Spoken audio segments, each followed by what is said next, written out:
Speaking Tuesday evening before a joint session of Congress, President Donald Trump called for a historic increase in military spending.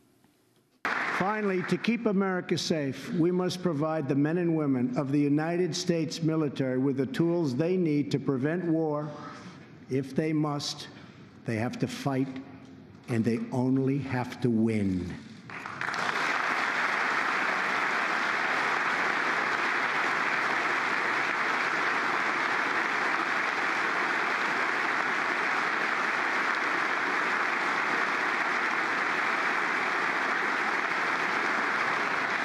I am sending Congress a budget that rebuilds the military, eliminates the defense sequester,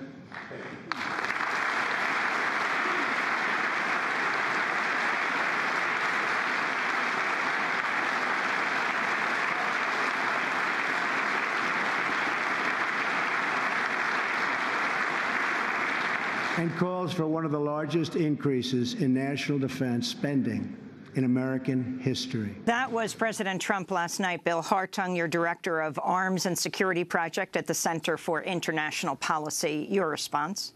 Well, he committed truth. He said it's one of the largest military budget increases in history, about 10%. $54 billion, which, to put it in perspective, would be about what the United Kingdom spends, just the increase. That would be the 7th biggest military budget in the world.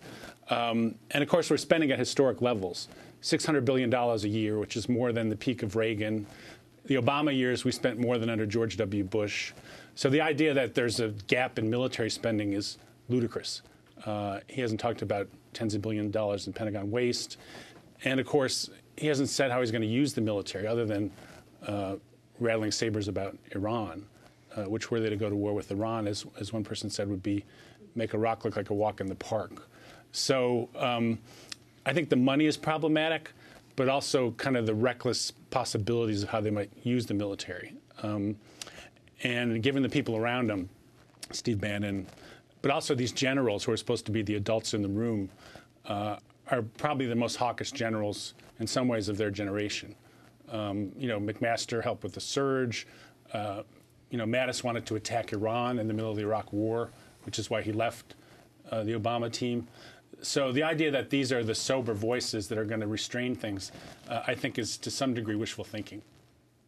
Jeffrey Sachs. I was just going to add that the $600 billion that we spend is only counting a part of what we really spend on the military. We have another $60 billion in addition to the $600 billion of the Pentagon that is the intelligence agencies. We have Homeland Security. We have military expenses hidden in the Department of Energy.